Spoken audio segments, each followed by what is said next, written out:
for both of you. Anton first, just a completely unrelated question. You got into this game because you love college basketball, or basketball in general. Anton, are you watching any games at night?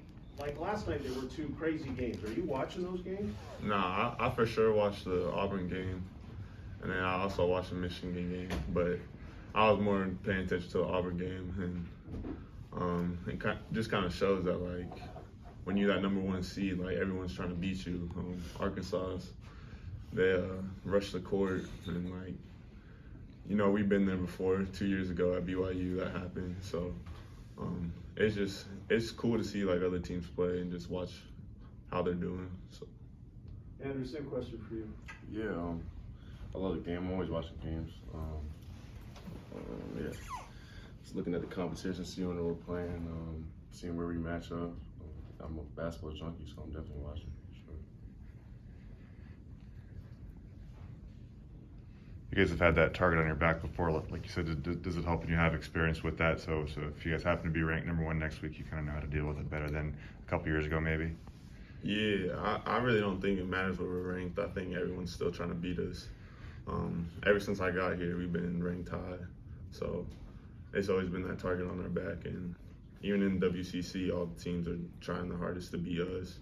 So just kind of gotten used to it. How much do y'all pay attention to the net rankings, the polls, all the brackets that are online? Are you guys on the computer all the time? Do you have any idea, where you are in the net, that kind of thing? Not really too much. Not really focusing too much on that type of stuff. More like team statistics, like stuff that's gonna make our team get better. We're looking at those type of stats and stuff and seeing how we can keep getting better. But when it comes to AP poll and coaches rankings and stuff like that, I'm not really too worried about that. Anton, what do you think? Yeah, I'm the same way. I don't really pay attention to that. You see a lot on social media like Instagram, but I think we're more focused on like where we ranked on defense or on offense efficiency. So, yeah. You got anybody on the team that is always on there telling you all where you're at? Not really.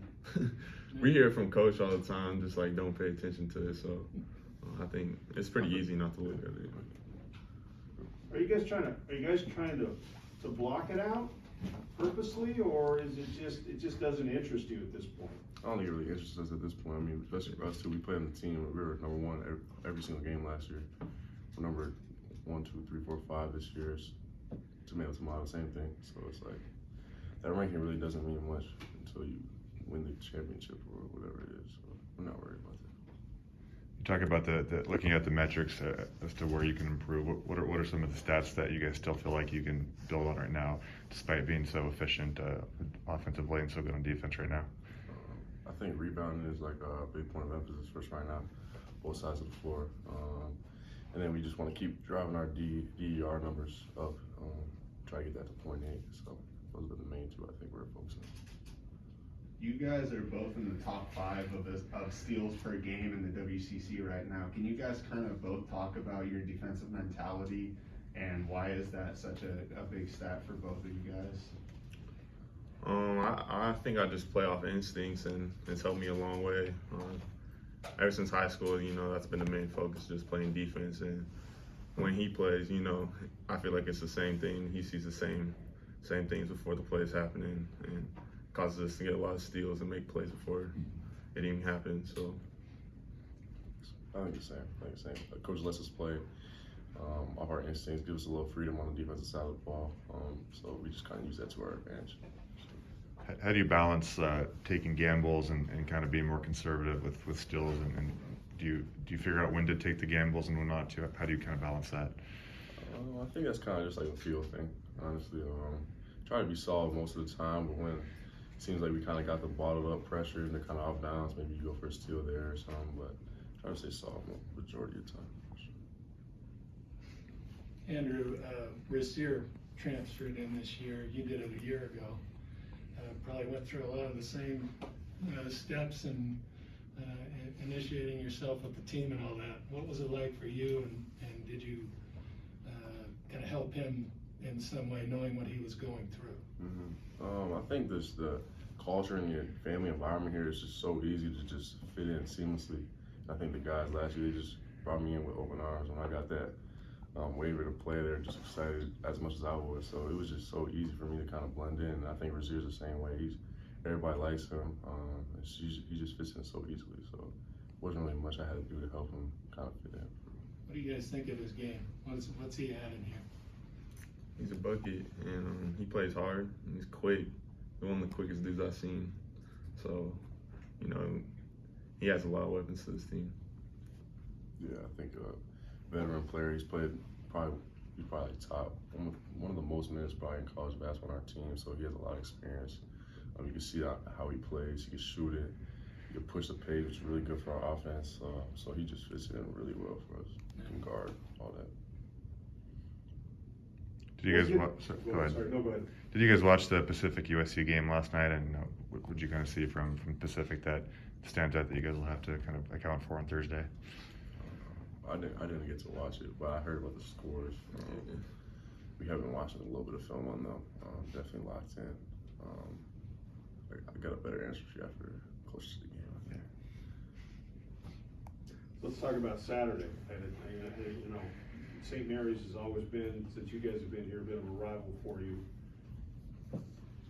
Do you get different feelings for different games, knowing how big some of them are?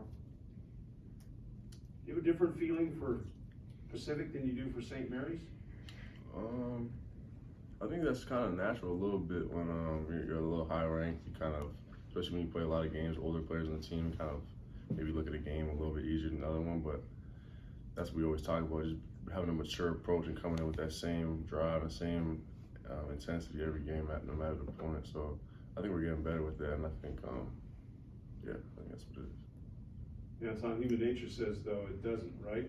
Yeah, sometimes, you know, it's tough. Like, it's going to be game day here on Saturday, so it's a little different environment. But, yeah, just like he said, just be mature about it and approach every game the same way. Did you have to learn that, how to do that? Kinda. I don't know. I think we got a lot of practice with that last year, honestly. Yeah.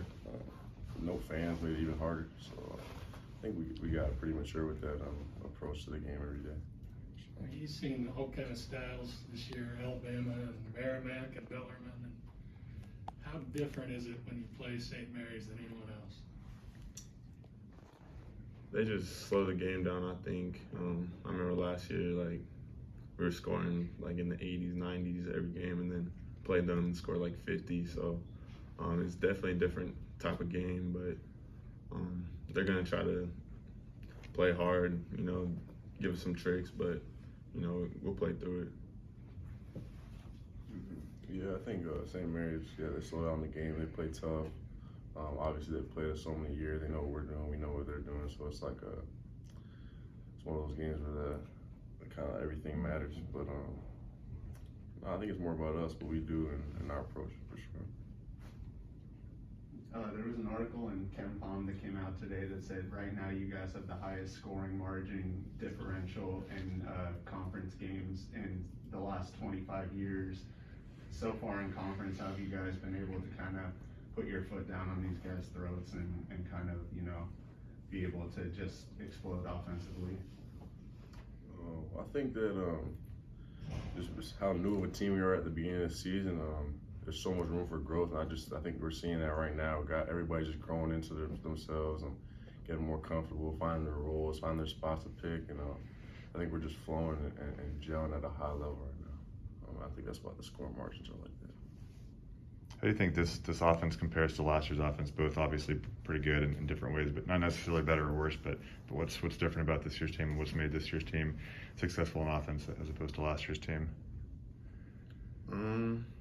I kind of see similarities from last year's team. Like, we're just playing together well right now, and we move the ball a lot, and everyone on the court can score. So it was just kind of like last year's team. So I see a lot of similarities. I see a lot of similarities. I see like Corey and Chet's kind of differences. Like played a lot more small ball last year with Corey. Everything was quick, fast paced, flowing. And now with Chet, he gives us a little bit of different look. He can roll, catch lobs with the rim. He can still pop and shoot it, but it's a little bit different flow. With overall similarities, a lot of similarities. It's the luxury for you as a point guard to have two of arguably the top 5 frontcourt players in the country on your team, and then when you guys go to the bench, you have another guy who could start and really excel on any team in the country almost. Yeah, no, it's super easy with Ton and Drew and Chet. They make my life easy. I can just get something anywhere and they can score it, so it's super easy. Anton, you've been practicing against Chet since the beginning of the year. How has he kind of grown into where he's at right now in his career, and just how has he been able to kind of upgrade or get better in his role with this team? Yeah, I think he's turning to a beast right now. I think he feels it. He's getting stronger and just more confident in his play. So it's exciting to see. And, you know, teammates, we're all going to back him up and watch him cook. Is that a team-wide thing? You were all getting confident. You talked about getting better, but you're now getting confident because we're closing in on the tournament here. Yeah, for sure. I'm a lot more confident than I was 2 years ago and last year. So I think everyone's a lot more confident. And, we need that going into the tournament and WCC tournament. But yeah, I think that's a major key to like our success and just our confidence.